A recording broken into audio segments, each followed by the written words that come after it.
सज्जनों, दारिद्र्य दुख ज्वरदाहिता नाम, ये दुख को, हमारी दरिद्रता को, हमारे पाप ताप संताप को, सकल दुख को निवृत्त कर दिया करती है। माया पिशाची परिमार्दिता नाम, नाना प्रकार के माया को मिटा करके, हमारी सकल कष्ट को निवृत्त करके, और इस संसार सिंधु में जो पड़े हुए हम लोग हैं, इस भवसागर से कैसे तर सकें, उसके लिए कथा अपना कार्य किया करती है। कल हम ठीक समय पर यहाँ पर पधारेंगे और ठीक समय पर पधार करके श्रीमद् भागवत जी की कथा का रसास्वादन करेंगे। आज तक की कथा तो ये केवल महात्म्य की कथा है। कथा का रसास्वादन कल प्रातः काल से हम लोग समुपस्थित होकर के आनंद की लीला में सराबोर हो सकेंगे। जब तक के लिए श्री ठाकुर जी का नाम स्मरण करते हुए अपनी वाणी का विराम करेंगे। श्री राम जय राम जय जय राम,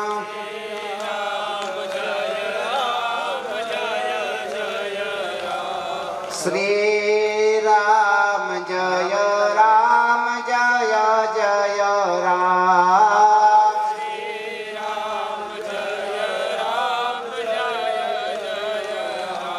श्री राम जय राम जय जय राम, श्री राम जय राम जय जय राम,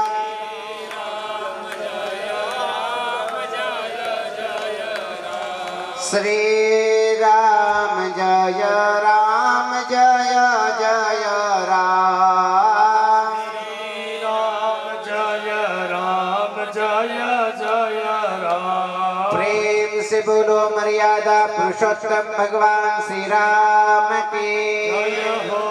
श्रीमद् भागवत महापुराण की जय हो। आज के आनंद की जय हो। हरा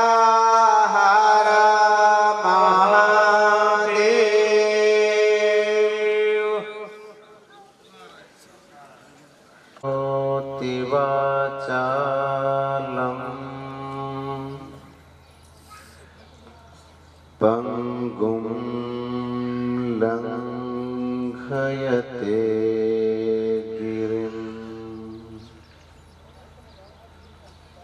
यत्कृपातमहं वन्दे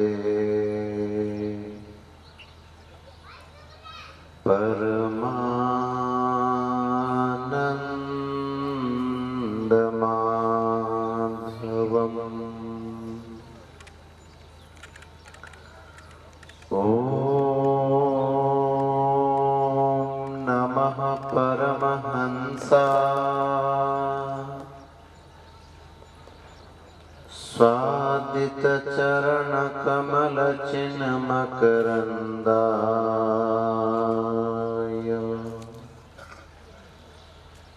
भक्त जन मानस निवासाय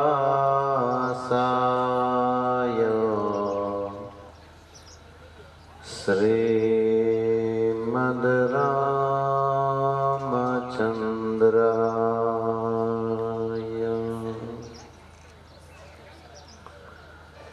युष्माकं काचिदन्या जगदुपरि समुद भूतलावण्यवन्या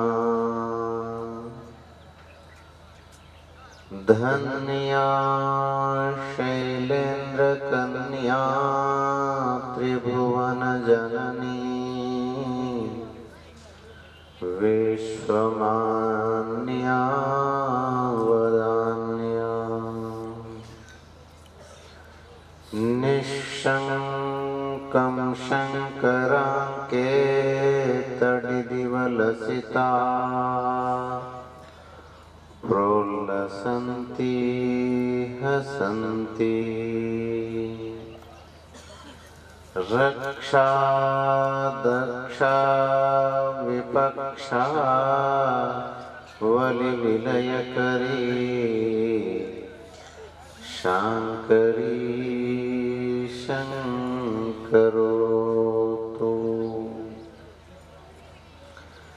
नताययोः श्रीपतितां समीयुः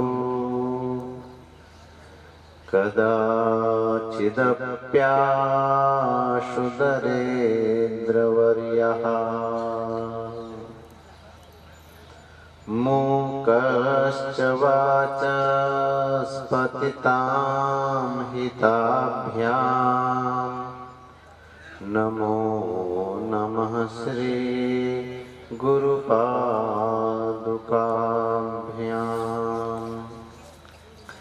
नमो नमः श्री गुरुपादुकाभ्याम्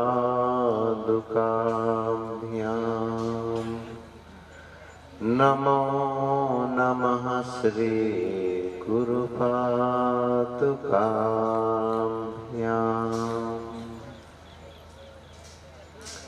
आइए सर्वप्रथम मन और वाणी को परम पवित्र करने के लिए भगवान नाम संकीर्तन करें। उसके उपरांत भगवान की दिव्य मंगलमय लीला में प्रवेश करें। श्रीमन नारायण नारायण नारायण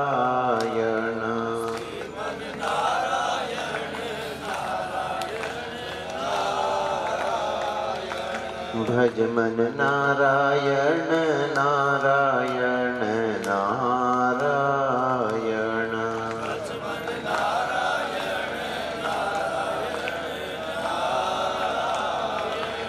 रट मन नारायण नारायण नारायण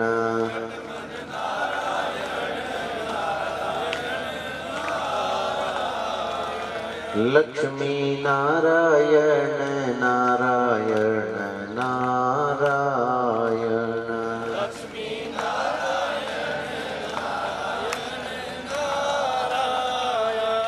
भज मन नारायण नारायण नारायण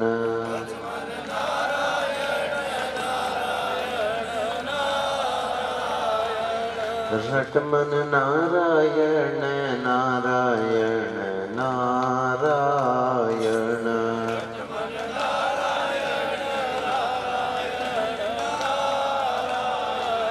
सूर्य नारायण नारायण नारायण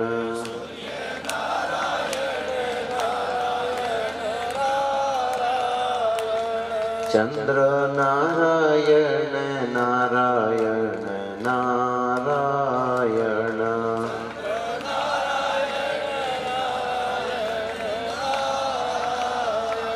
दिन में नारायण नारायण नारायण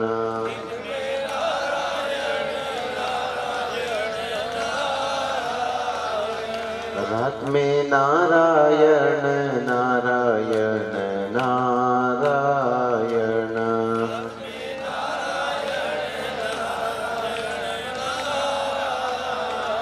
भज मन नारायण नारायण नारायण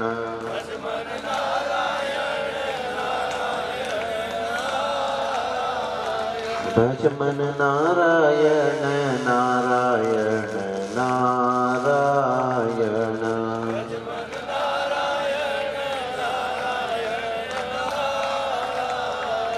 रट मन नारायण नारायण नारायण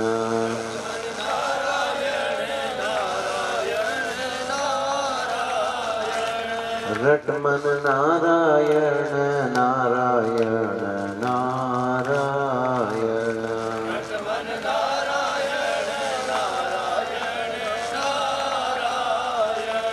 लक्ष्मी नारायण नारायण नारायण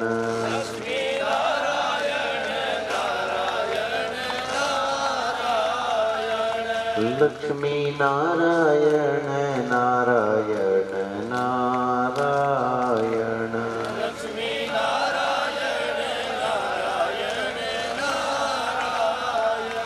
प्रेम से बोलो श्रीमद् कृष्णचंद्र भगवान की। श्रीमद् भागवत महापुराण की। श्री वासुदेव गौशाला की। धर्म की अधर्म का प्राणियों में विश्व का गोहत्या गौ माता की सनातन धर्म की आद्य गुरु शंकराचार्य भगवान की धर्मावतार धर्म सम्राट स्वामी श्री करपात्री जी महाराज की परम पूज्य गुरुदेव यज्ञ सम्राट वीरव्रती श्री प्रबल जी महाराज की अपने अपने माता पिता गुरुदेव भगवान की आज के आनंद की हर हर महादेव।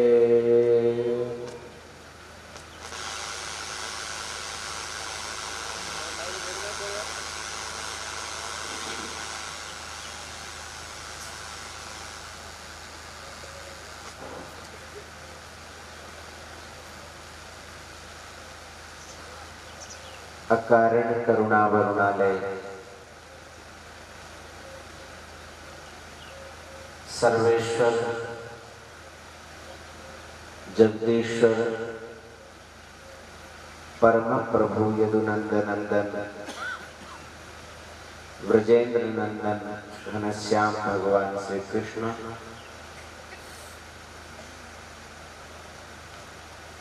को कोटिशः प्रणाम करते हुए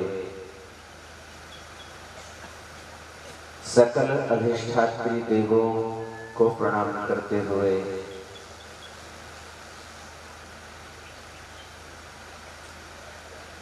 अखिल ब्रह्मांड की विलक्षण शक्ति गौ माता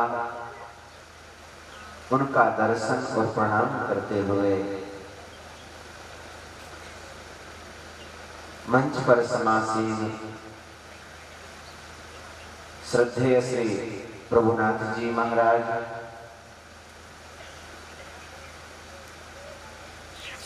जगन्नाथ धाम से पधारे हुए श्रद्धेय श्री मधु जी महाराज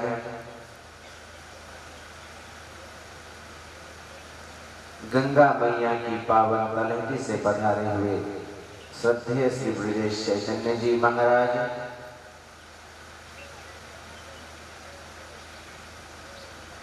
हमारे सकल विद्वत वृंद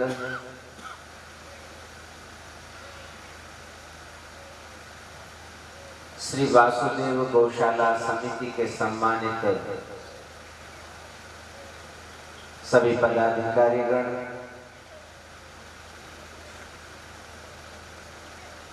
सभागार में समुपस्थित धर्म में अनुराग रखने वाले श्रद्धालु महानुभाव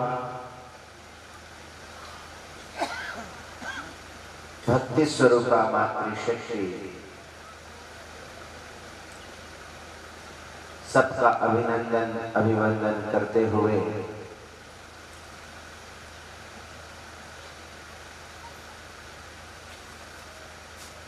भगवान की अहित की कृपा के भाजन हम सब लोग हो रहे हैं।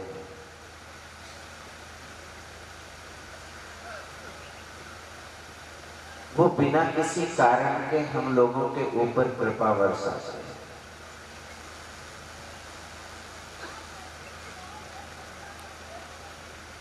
वो सब कुछ हमको प्रदान कर रहे हैं परंतु हमसे कुछ नहीं चाह रहे हैं।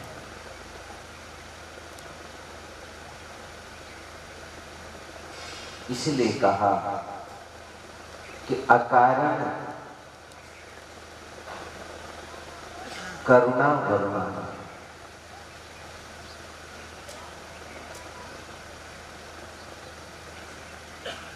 उनको हमसे किसी प्रकार का कोई स्वार्थ नहीं है। हम उनको भोजन देंगे, वस्त्र देंगे, मकान देंगे तो भगवान रहेंगे, भगवान का पेट भरेगा।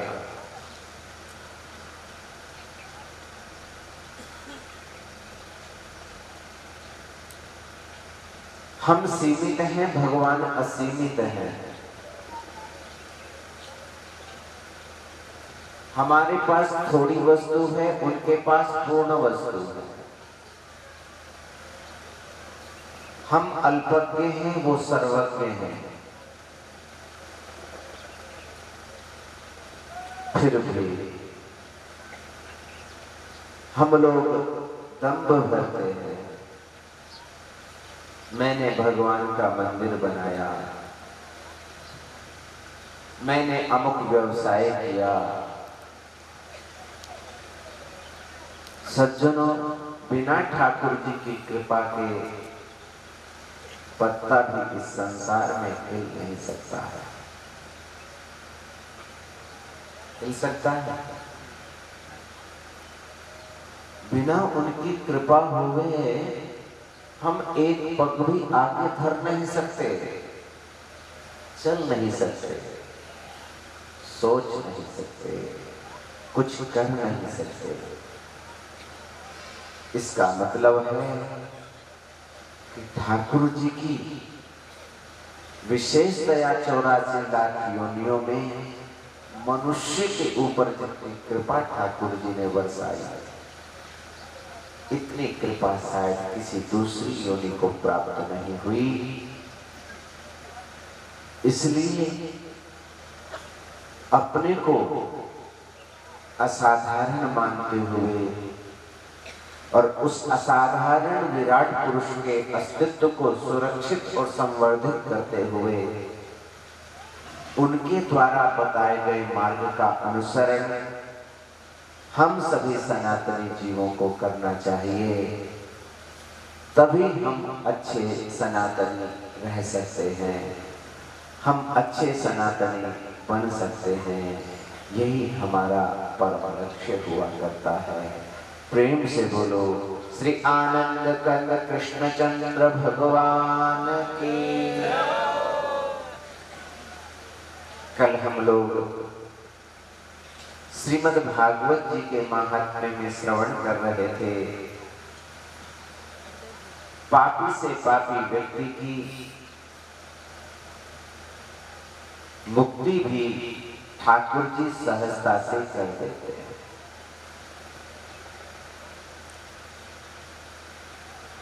धुंधुकारी जैसे पापी व्यक्ति का कल्याण भी बड़ी ही सहजता में ठाकुर जी ने कर दिया।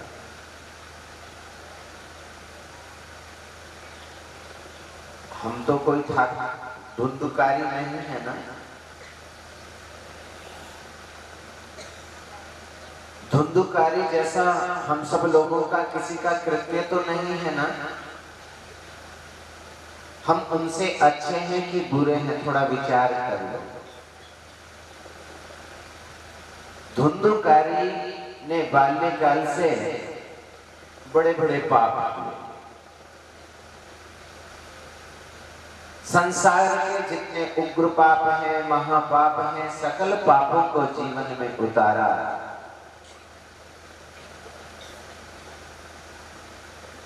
परंतु इन सब पापों के करने के बावजूद भी भगवान के दिव्य गोलोक धाम की उसने यात्रा कर दी। हम लोग धुंधुकारी नहीं हैं, धुंधुकारी के जैसा आचरण भी नहीं है, फिर भी हम लोग उस विलक्षण गोलोक धाम तक की यात्रा नहीं कर पा रहे हैं। ये महान आश्चर्य है।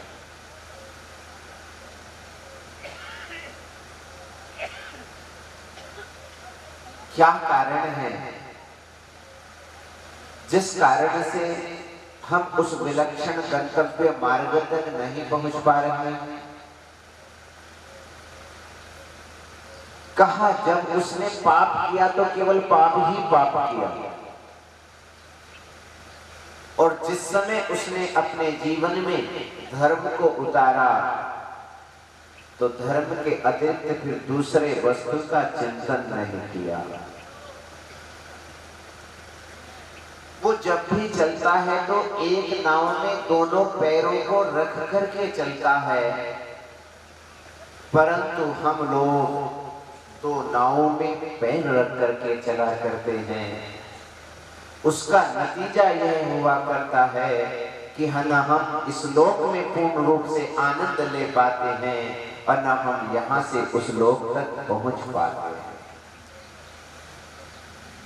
समझ में आया? हम लोग ठाकुर जी को भी चाहते हैं और हम संसार को भी चाहते हैं। यही दोनों पैर हैं, यही दो हमारी नौका है। हम एक तरफ 1 मिनट के लिए ठाकुर जी के पास में जाते हैं, ठाकुर जी से कहते हैं ठाकुर जी आपसे बढ़कर के दूसरा कोई इस संसार में वस्तु नहीं है।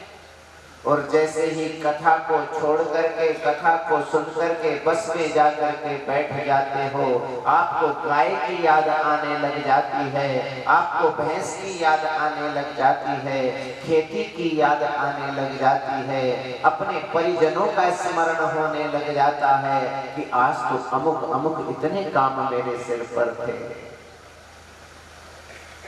भाई, ये काम कभी रुकने वाले नहीं, ये अहर्निश कार्य आप लोगों के चलते रहेंगे और आप भी रुकने वाले नहीं हो। आप भी एक ना एक दिन घटते चले जा रहे हो, अभी तो बढ़ नहीं रहे हो। ठाकुर जी महाराज ने जितनी श्वासों को गिन करके इस संसार में हम सब लोगों को भेजा है, वो श्वासें बढ़ नहीं रही, वो श्वासें अभी तो घट रही हैं। इसलिए इन्हीं श्वासों में आपको भगवान को प्राप्त करना है, इन्हीं श्वासों से आपको वासना में डूबना है और इन्हीं श्वासों से आपको साधना में डूबना है। साधना का प्रतिफल यह है, साधना का परिणाम यह है कि आप जब यहां से जाओगे ना, तो वहां पर भी आपके जय जयकार करने के लिए हजारों लोग वहां पर खड़े रहेंगे। और यदि वासना हमारे जीवन में होगी तो सज्जनों, अंतिम श्वासों पर ठीक प्रकार के लोग भी आपके साथ जुट नहीं पाएंगे। इसलिए जो भी कर्म करो सावधानी पूर्वक करो। कैसे करो? सावधानी पूर्वक करो। बड़े प्रेम से हम जब पाप कर्म करते हैं तो हंसते हंसते करते हैं। कैसे करते हैं? हंसते हंसते करते हैं। माताओं के सिरों में प्रायः जू हो जाती हैं और उन जुओं को निकालती हैं और मारती चली जाती हैं। रोते हुए मारती हो कि हंसते हुए मारती हो? कैसे मारती हो बोलो? हंसते हुए मारती हो ना? आपको शायद ये बात ज्ञात नहीं है। एक जीव की हत्या हम हंस करके कर रहे हैं, जिस दिन ये हमारी हत्या करेगा तो ये हंसेगा और हम रोएंगे। क्या होगा? हम रुदन करेंगे, हम रोना बहुत चाहेंगे, परंतु आंखों से अश्रुपात नहीं होगा, आंखों से जल भी नहीं निकलेगा। इसलिए भाई, प्रत्येक जीव इस संसार का जब भी पाप कर्म करता है, अहंकार में आकर के दम भी बन करके हंसते हुए इस कर्म को करता चला जाता है, परंतु जब परिणाम भोगना पड़ता है तो कभी गौशाला में आता है, कभी साधु संत फकीरों के चरणों में नतमस्तक हो जाता है। प्रभु, इतना बड़ा संकट मेरे ऊपर आ गया, मैंने तो इस प्रकार का कर्म भी नहीं किया था। बेटा, तूने तो कर्म नहीं किया, तो ये परिणाम तेरे को कैसे को भोगने को प्राप्त हो रहा है। तूने इस जन्म में नहीं तो पूर्व जन्म में कुछ कर्म किया होगा, जिसका परिणाम भोगना ही भोगना पड़ता है। गीता जी का एक स्मरण कराते हुए कथा को अग्रसर करेंगे।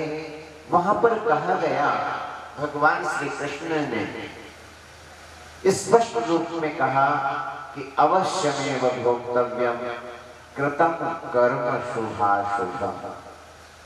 दो प्रकार के कर्म हैं, एक शुभ कर्म, दूसरा कर्म है अशुभ कर्म। कौन से कर्म हैं? एक शुभ कर्म और एक अशुभ कर्म। बोले शुभ कर्मों को यदि आपने किया तो उसके फल को भोगने के लिए आपके पिताजी नहीं आएंगे, उसके कर्म को भोगने के लिए भी आपको ही आना पड़ेगा। और कदाचित आपने अशुभ कर्म किया है, पाप कर्म किया है, तो उसके नतीजे को भोगने के लिए आपके नाती पोते नहीं आएंगे, उसके फल को भोगने के लिए भी आपको ही आना पड़ेगा। स्पष्ट है, हम जिस प्रकार का कर्म करते हैं उसी प्रकार के कर्मों का परिणाम हमको इस संसार में प्राप्त होता है, होता था, हो रहा है और भविष्य में भी होगा ही होगा। परंतु जब हम अत्यंत दुखी हो जाते हैं,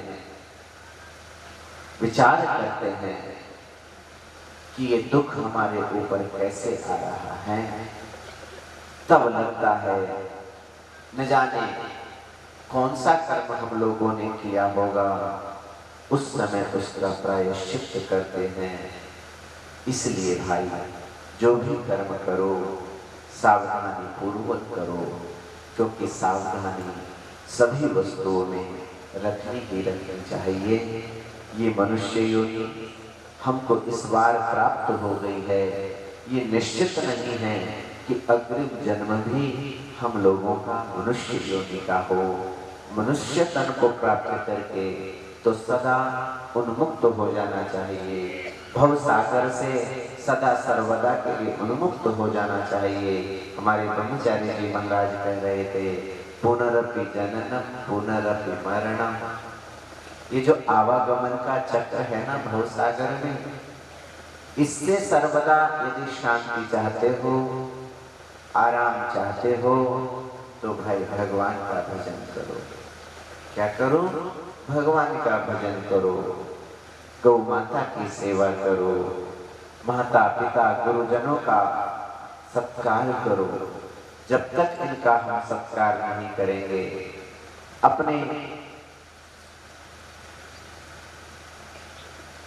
संसार में निवास करने वाले लोगों पर करुणा नहीं करेंगे, दया नहीं करेंगे, तो हम अच्छे इंसान नहीं हो सकते। भगवान ने मनुष्य बनाकर संसार में यदि भेजा है तो मानवत्व गुण हम लोगों के अंदर आ जाए।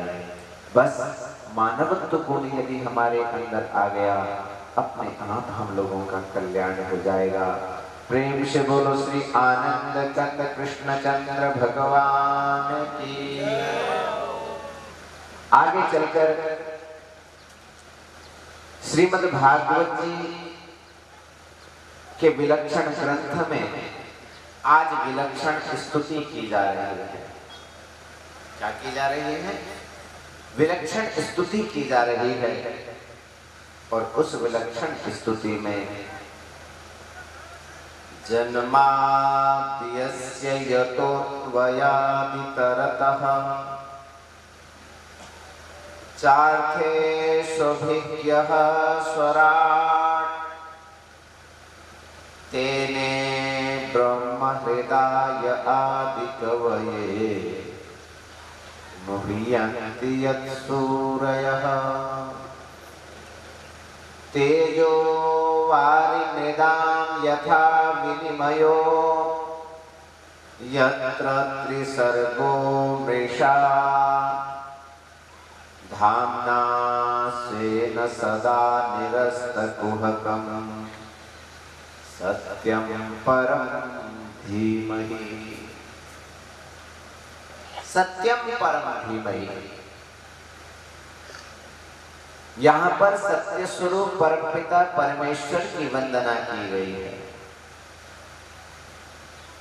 वो भगवान कैसे हैं?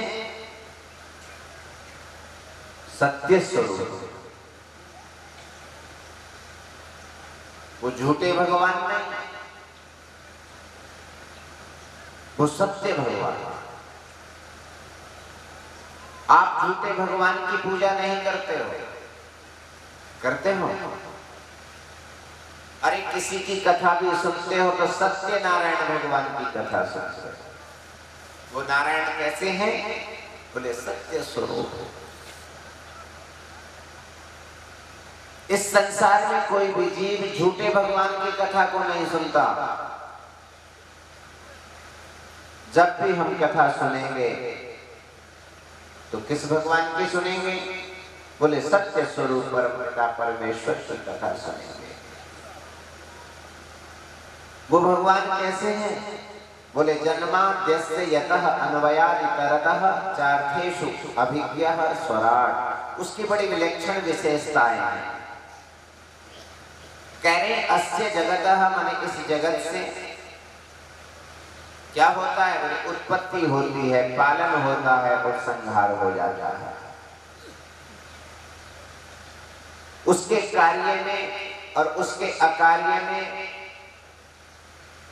दूध में शक्ति है दही बनाने की। आप जामन लगा देते हो और दही बन जाता है।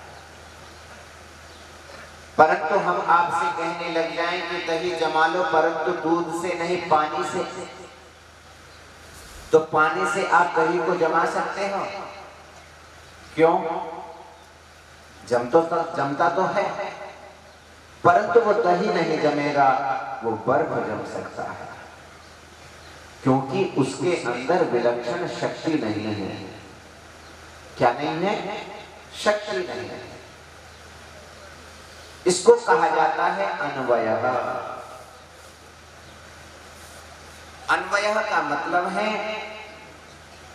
मिट्टी के रहने पर घड़े का निर्माण हो जाना, दूध के रहने पर दही का निर्माण हो जाना, ये अन्वयः। दूसरा कहा एक व्यतिरेक दोष है। भगवान के रहने पर संसार का उत्पत्ति होना, संसार का पालन होना, संसार का संहार होना, ये तो सिद्ध है। कहा कि परमात्मा यदि है तो सर्वत्र सब कुछ हो रहा है, परंतु वो दिखलाई तो कभी पड़ता नहीं है। तो फिर उसकी दिखलाई न पड़ने पर ये संसार की उत्पत्ति, संसार का पालन और संसार का संहार कैसे होता चला जा रहा है? ये बात समझ में नहीं। इसी को व्यतिरेक कहा जाता है कि दुग्धा भावे दध्या भावः। यदि दूध नहीं है तो दही भी आप जमा नहीं सकते। दूध नहीं है तो दही भी आप नहीं जमा सकते। तो दुग्धा भावे, दुग्ध के अभाव में दही का अभाव हो जाना। परंतु ये दोष संसार की विकृति में तो दिखलाई पड़ता है, परंतु परमपिता परमेश्वर संसारियों को दिखलाई नहीं पड़ते। परंतु फिर भी इस सृष्टि की उत्पत्ति, सृष्टि का पालन, सृष्टि का संहार ठीक नियत समय पर होता ही होता नजर आया करता है। और यह स्वतः सिद्ध ज्ञानवान, वो साधारण नहीं है। बोले कैसे? बोले असाधारण है। सब कुछ जानते हैं। अभिज्ञः अपितः जानाति इति अभिज्ञः। अभी तक कहते दोनों ओरों को, इस पार को और उस पार को। आपने उस लोक को नहीं देखा, देखा है? इसके नीचे भी क्या है शायद उसको भी शायद हमने नहीं देखा होगा। लेकिन भगवान आपके यह लौकिक, अइहलौकिक और पारलौकिक दोनों लोकों को देखते हैं। इस संसार में आप क्या कर रहे हो और संसार से जब जाओगे तब क्या बनोगे, ये कौन जानता है? ये भगवान जानते हैं। अभी क्या हो, सब कुछ जानते हैं। कहा कि एक बात बता, हम आवाज, अपनी आवाज को आप तक पहुंचा रहे हैं, इसमें एक निमित्त है, इसमें एक कारण है, बोले माइक। इसमें कारण है बिजली। यदि बिजली नहीं होगी तो हमारी आवाज शायद आप तक नहीं पहुंच सकेगी। पहुंचेगी? नहीं पहुंच सकेगी। तो इसका मतलब ये है कि उस परमपिता परमेश्वर की बैटरी को भी चार्ज किया जाता होगा, क्योंकि रात दिन इनकी अपनी एक सीमा है। क्या है? सीमा है। कनेक्शन को काट दोगे तो ये माइक तो रहेगा, परंतु तो अपना कार्य करना बंद कर देगा। ये वीडियो यहाँ पर चल रही है, यदि इसकी बैटरी को रात्रि में आप चार्ज नहीं करोगे तो ये भी दिन में टन टन बोलने लग जाएगी, ये भी अपना कार्य करना बंद कर देंगे। परंतु परमपिता परमेश्वर की जो विलक्षण बिजली है, वो विलक्षण बिजली को कैसे चार्ज करते हैं? उन्होंने कभी, ये भगवान सूर्य ने आपसे कभी ये कहा कि मैं तुमको प्रकाश नहीं दूंगा? किसी से आकर के कहा कि मैं प्रकाश नहीं दूंगा? भगवान सूर्य को उठाना भी नहीं पड़ता। आपको तो उठाना भी हो सकता है, पड़ता होगा, और वो ठीक समय पर पूरे के पूरे विश्व को प्रकाश दे करके अज्ञान तिमिर को शांत कर देते हैं, अंधकार को मिटा देते हैं। ऐसे ही ये स्वराट स्वेन राजते इति स्वराट, वो अपने आप प्रकाशित हैं, उनको किसी दूसरे व्यक्ति के प्रकाश की कोई जरूरत नहीं है। वो क्या है? वो स्वराट है। हमारी बैटरी की सीमा है और भगवान की बैटरी की असीमा है, वो असीमित है। कहा कि अच्छा, बोले हाँ। बड़े बड़े सिद्धों ने, बड़े बड़े ज्ञानियों ने, बड़े बड़े तपस्वियों ने, बड़े बड़े साधकों ने, अमलात्मा महात्मा योगेंद्र मुनींद्र महापुरुषों ने जिन विलक्षण मंत्रों के दृष्टा बने, साक्षी बने, ऐसे सिद्ध ज्ञानी महापुरुष भी जिस वेद में अन्वेषण करते रहते हैं, ज्ञान को प्राप्त करते रहते हैं, ऐसे उस विलक्षण वेद को ब्रह्मा जी महाराज ने अपने मानसिक संकल्प से प्रकाशित किया। किससे? अपने मानसिक मन के द्वारा। हमारी सामर्थ्यता नहीं है हम आपकी श्वासों को पढ़ सकें। पढ़ सकते हैं? नहीं पढ़ सकते। परंतु ऋषियों की सामर्थ्यता है।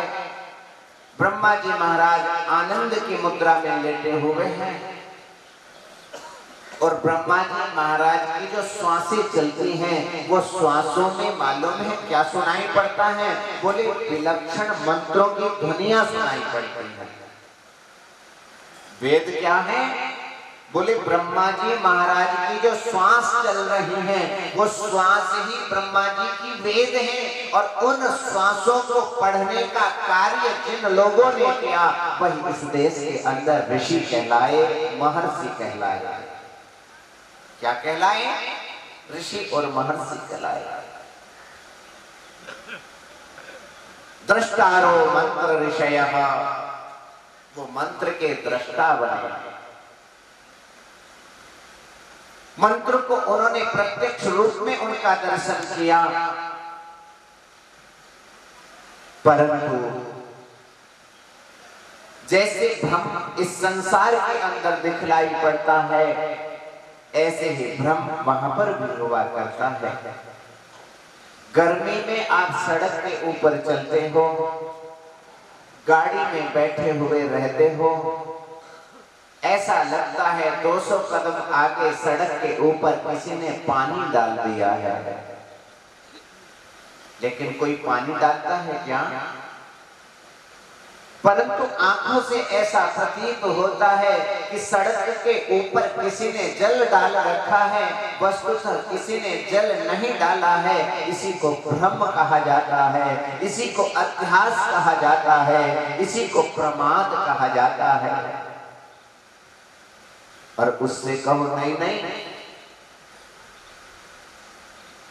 देखने में वो सत्य की तरह प्रतीत होता है, परंतु सत्य नहीं होता, वो असत्य होता है। उसी प्रकार से इस संसार के अंदर भी जितने संबंध स्थापित हो रहे हैं, जितना ये संसार हमको दिखलाई पड़ रहा है, भौतिक संसार दिखलाई पड़ रहा है, ये पूरे का पूरा संसार सज्जनों उसी की तरह है।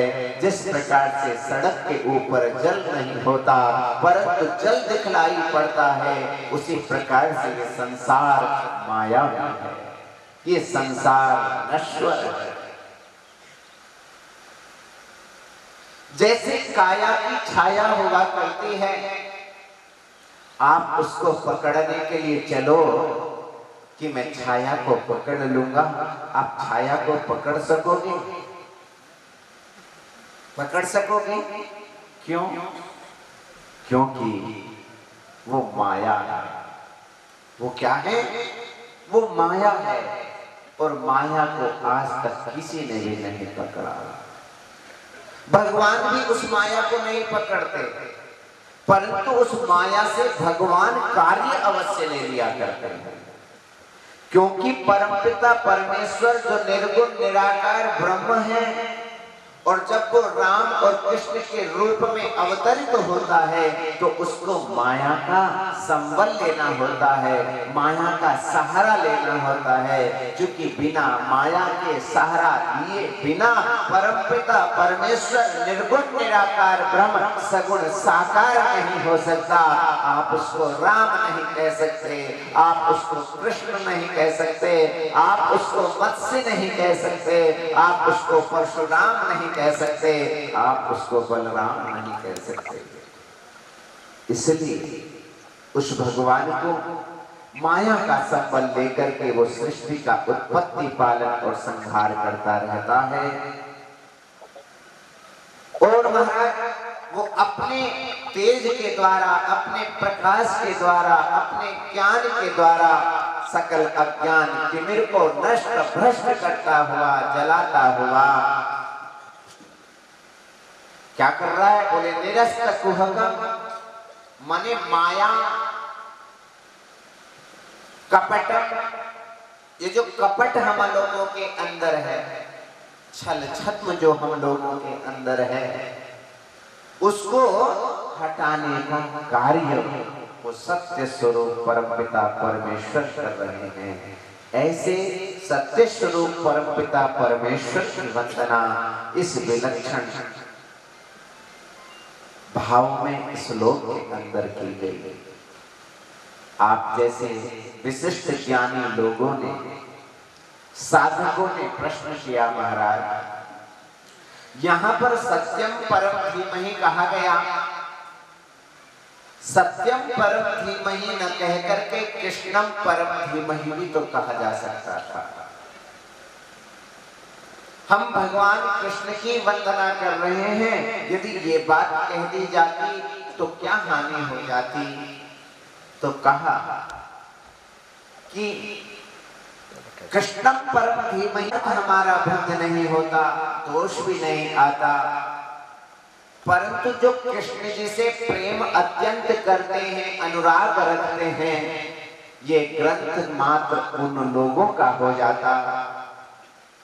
यहाँ पर शैवम परम शिवम परम धीमहि कहते थे तो ये ग्रंथ भगवान शिव के लोगों का हो जाता। भगवान ने कहा नहीं नहीं, इस ग्रंथ को मैं किसी शैवों के, वैष्णवों के, शास्त्रों के चक्कर में न पड़ करके अपितु सब लोगों के कल्याण का साधन बना देता हूँ। इसलिए यहाँ पर चाहे कोई झूठ बोले, चाहे कोई सच बोले, चाहे कोई दुर्गा का उपासक हो, चाहे गणेश जी का उपासक हो, चाहे विष्णु भगवान का उपासक हो, चाहे शिव भगवान का उपासक हो, परंतु सबको श्रीमद् भागवत जी का रसास्वादन करना ही करना पड़ता है। चूंकि इस ग्रंथ में एक देवता विशेष की वंदना नहीं है, इसमें तो सत्य स्वरूप परमपिता परमेश्वर की वंदना की गई है। और सत्य स्वरूप परमपिता परमेश्वर हम सबके हुआ करते हैं। चींटी भी श्रीमद् भागवत जी से उतना ही प्रेम करती है, शुकर कुकर भी उतना ही प्रेम करते हैं जितना प्रेम आप और हम लोग श्रीमद् भागवत जी से क्या करते हैं। प्रेम से बोलो सत्य स्वरूप परमपिता परमेश्वर भगवान की। इस प्रकार से सज्जनों, यहाँ सत्य स्वरूप परमपिता परमेश्वर की वंदना करने के उपरांत कहा कि इसमें प्रतिपाद्य वस्तु क्या है। कहा कि जितने भी वेद पुराण शास्त्र हैं उन सब के अंदर धर्म का निरूपण किया गया है। किसका निरूपण? धर्म का निरूपण। परंतु अस्मिन् अत्र शास्त्रे, इस विलक्षण शास्त्र में श्रीमद् भागवत जी जैसे पावन विलक्षण ग्रंथ में धर्म का निरूपण नहीं, अपितु परम धर्म का निरूपण किया गया है। क्या किया गया? धर्म प्रोचित कैतवोत्र परमो निर्मत्सराणाम सता। परम धर्म, वो परम धर्म क्या करता है? वो परम धर्म हमारे मात्सर्य को मार देता है। क्या करता है? हमारे राग द्वेष को शांत कर देता है। हमारा यदि राग द्वेष शांत हो गया तो सज्जनों अपने आप कल्याण हो गया। हम स्वयं कितने ही दुखी हों, उस दुख का अनुभव, उसका एहसास उतना नहीं हो पाता। कदाचित पड़ोसी व्यक्ति यदि सुखी रहने लग जाए, फलीभूत होने लग जाए, उसकी भवन अत्यंत सुंदर बनने लग जाएं, बंगले बनने लग जाएं, तो मन में द्वेष उत्पन्न हो जाता है, ईर्ष्या उत्पन्न हो जाती है कि इसका बंगला क्यों बन रहा है। ये हमारा मात्सर्य दोष होता है, ये हमारा द्वेष हुआ करता है। इसलिए ऐसे दोषों को समाप्त करने के लिए इस विलक्षण शास्त्र में परम धर्म का निरूपण किया गया है। इस परम धर्म हम सबको जानना ही चाहिए। इसी से हम लोग अपने गंतव्य मार्ग तक पहुंच सकेंगे। एक बार की बात है, नैमिषे निमिष क्षेत्रे ऋषयः शौनकादयः सत्रं स्वर्गाय लोकाय सहस्र सममासत। एक बार की बात है, भारतवर्ष के विलक्षणतम पावन नगरी नैमिषारण्य जैसा पावन धाम, उस पावन धाम में शौनक आदि 88,000 ऋषि महर्षि विद्यमान हैं। एक बार उन्होंने परमपिता परमेश्वर को प्राप्त करने के लिए सहस्र सममासत 1000 वर्षों वाला एक विशाल यज्ञ करना चाहा। कितने दिनों का यज्ञ? 7 दिनों का। सहस्र सममासत 1000 वर्षों तक नित्य निरंतर वह यज्ञ चलता रहे। यद्यपि यहाँ पर ये जो सहस्र संख्या है ये असंख्यवाची है। कैसी है? हजारों वर्षों तक, हजार नहीं बोले हजारों वर्षों तक यज्ञ निरंतर चलता रहे, ऐसा एक विलक्षण आयोजन किया। प्रातः काल होता है, अग्निहोत्र होता है, सत्रम स्वर्गाय लोकाय। किसके लिए किया? बोले स्वर्गाय, स्वर्ग प्राप्त अर्थ, हम सब स्वर्गवासी हो जाए, सब स्वर्ग चले जाए, हम सबका कल्याण हो जाए, हम सब परम गंतव्य मार्ग तक पहुंच जाएं। इसके लिए एक विशाल यज्ञ वहां पर किया। इतने में सब लोग ध्यान अवस्था में बैठे हुए थे। व्यास जी महाराज के परम शिष्य श्री सूत जी महाराज वहां पर आ गए। कौन पहुंच गए? सूत जी महाराज का आगमन हो गया। बड़े बड़े ऋषियों ने, बड़े बड़े महर्षियों ने, बड़े बड़े ज्ञानियों ने उठकर के श्री सूत जी महाराज का भव्य स्वागत किया, अद्भुत स्वागत किया। बड़ा विलक्षण बड़ा आसन दिया और कहा, प्रभु आप तो अत्यंत ज्ञानवान तपस्वी साधक महापुरुष हैं, ज्ञान भक्ति वैराग्य से परिपूर्ण है, हमारी समस्या की निवृत्ति कीजिए। संसार की स्थिति बड़ी विचित्र हो चुकी है, इसलिए इस संसार में सबसे ज्यादा श्रेयस्कर वस्तु क्या है, उस वस्तु का प्रतिपादन कीजिए। शौनक आदि 88,000 ऋषियों ने इस प्रकार के 6 प्रश्न श्री सूत जी महाराज से किए। पहला प्रश्न किया, किम श्रेयः। दूसरा प्रश्न हुआ, शास्त्र सारः कः स्वावतार प्रयोजनम्। भगवान श्रेयस्कर वस्तु क्या है, वेदों का, पुराणों का, उपनिषदों का, शास्त्रों का सार क्या है, और भगवान इस धराधाम पर आकर के करते क्या है। वो तो वहां से बैठ करके भी सृष्टि की उत्पत्ति, सृष्टि का पालन भली भांति प्रकार से कर सकते हैं, तो भगवान इस संसार में आकर के क्या करते हैं, भगवान के आगमन का हेतु क्या है, कारण क्या है। फिर कहा, किम कर्म केवताराश्च। भगवान का कर्म क्या है, भगवान करते क्या है, भगवान के कितने अवतार हैं, और धर्मः कम शरणं गतः। जिस समय श्री श्याम सुंदर भगवान अपनी लीलाओं को समेट करके जाने लग गए, तो वो धर्म किसकी शरण में गया। प्रभु हम सबके कल्याण के लिए इन 6 प्रश्नों के उत्तर को आप प्रदान कीजिए। सूत जी महाराज ने श्री शौनक जी महाराज के प्रश्नों को भली भांति प्रकार से सुना, समझा और बतलाने लग गए कि किम श्रेयः। श्रेयस्कर वस्तु यदि कोई इस संसार के अंदर दिखलाई पड़ती है तो क्या है,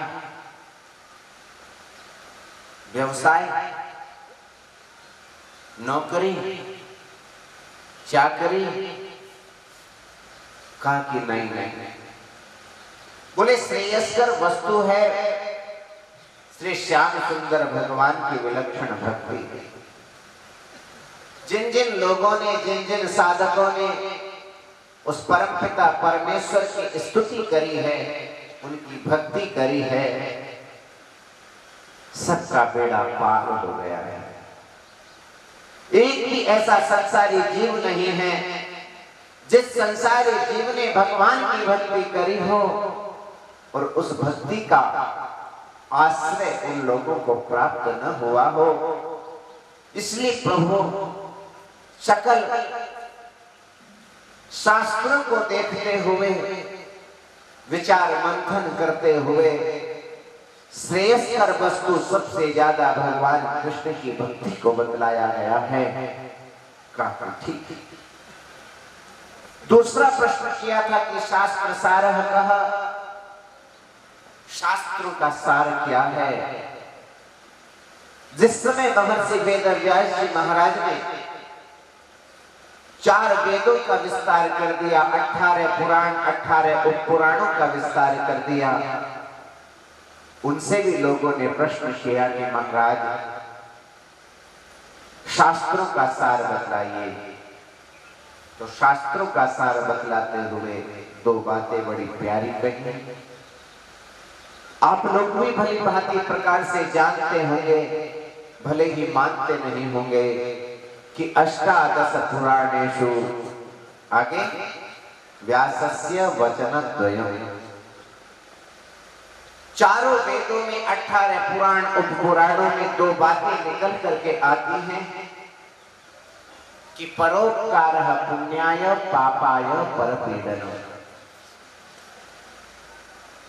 यदि आप परोपकारी हैं, दूसरे के आंखों में आए हुए आंसू को देख करके आपका हृदय यदि पिघल जाता है, दीनों को देख करके, दयालु अनाथों को देख करके, बिलखती हुई पशुओं को देख करके, जीवों को देख करके यदि आपकी भावना उद्रिक्त न हो तो सज्जनों, हमारा हृदय पाषाण का हृदय हुआ करता है। परोपकारः पुण्याय, हम परोपकारी बने, दीनों पर, अनाथों पर, दीन दुखियों के ऊपर विचार करें, उनका सहयोग करें, गौ माता की सेवा शुश्रूषा करें, अपने समाज का ध्यान रखें, अपने परिवार का ध्यान रखें। ये सबसे बड़ा पुण्य है। परोपकार करना क्या है? सबसे बड़ा पुण्य है। और पापाय परपीडनम्, दूसरे को अपने तन के द्वारा, अपने मन के द्वारा, अपनी वाणी के द्वारा, अपनी क्रिया के द्वारा पीड़ा यदि हम पहुंचा रहे हैं तो ये सबसे बड़ा पाप कर्म है। ये सबसे बड़ा क्या है? दुष्कर्म है। 2 बातें निकल के आई।